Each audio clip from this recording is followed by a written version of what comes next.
ঢাকা মেডিকেলে কর্মবিরতি চললেও দেশের বিভিন্ন জেলায় স্বাভাবিক আছে পরিস্থিতি। সে খবর জানাতে চট্টগ্রাম মেডিকেল কলেজ হাসপাতালে আছেন রিপোর্টার শফিকুল আলম ও বরিশাল শের-ই-বাংলা মেডিকেলে আছেন অপূর্ব অপু।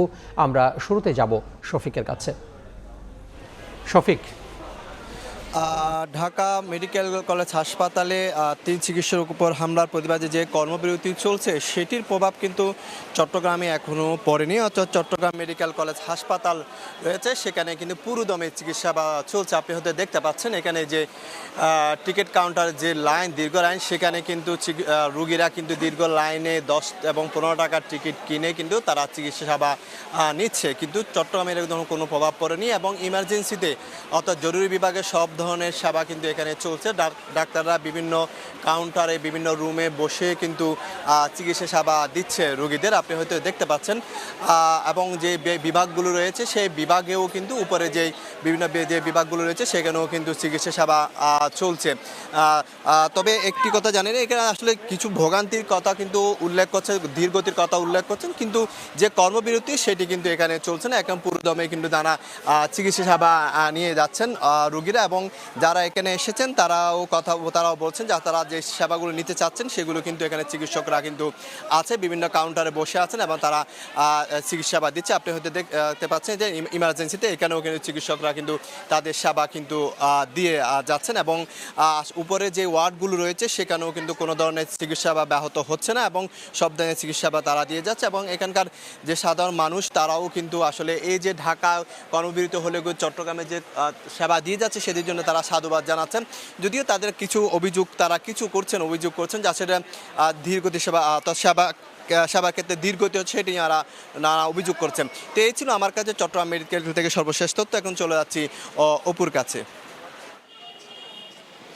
আচ্ছা, আমি এই মুহূর্তে আছি বরিশাল বিভাগের সবথেকে বড় স্বাস্থ্যসেবা কেন্দ্র বরিশাল শের-ই-বাংলা মেডিকেল কলেজ হাসপাতাল। এই হাসপাতালের আসার আগেও আমি এর আগে বরিশাল শহরের আরও কয়েকটি বেসরকারি হাসপাতাল এবং বরিশাল সদর হাসপাতালে যাবার গিয়ে সেখানটাতে যা দেখেছি এবং এখানটাতে এসে যেটি দেখছি, এখানে চিকিৎসা সেবা চলছে।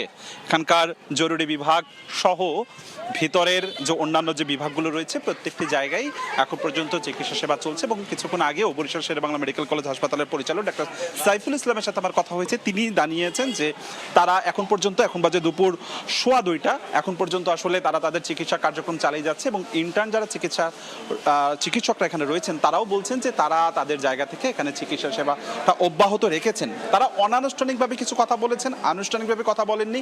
অনানুষ্ঠানিক কথা হচ্ছে যে তারা আসলে এক ধরনের নিরাপত্তাহীনতায় ভুগে থাকেন। জানেন যে গতকালকে ঢাকা মেডিকেল কলেজ হাসপাতালে যে চিকিৎসকদেরকে মারধর করা হয়েছে, তারা সেই জায়গা থেকে মর্মাহত এবং তারাও নিরাপত্তার কথাটি বারংবার বলে আসছে। বিভিন্ন সময়ে নানান ঘটনাকে ইস্যু করে চিকিৎসকদের উপর, স্বাস্থ্যকর্মীদের উপর হামলার ঘটনাটি ঘটে। সেই জায়গা থেকে তারাও বলছেন যে চিকিৎসকদেরকে নিরাপত্তাটি নিশ্চিত করা।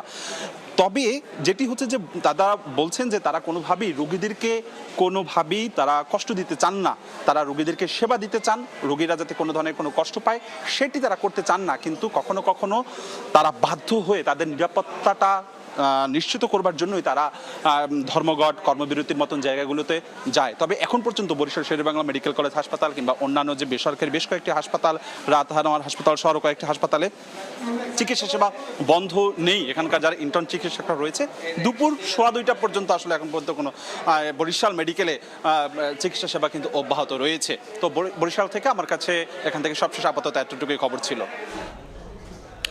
আমরা সরাসরি যুক্ত হয়েছিলাম বরিশাল এবং চট্টগ্রাম থেকে।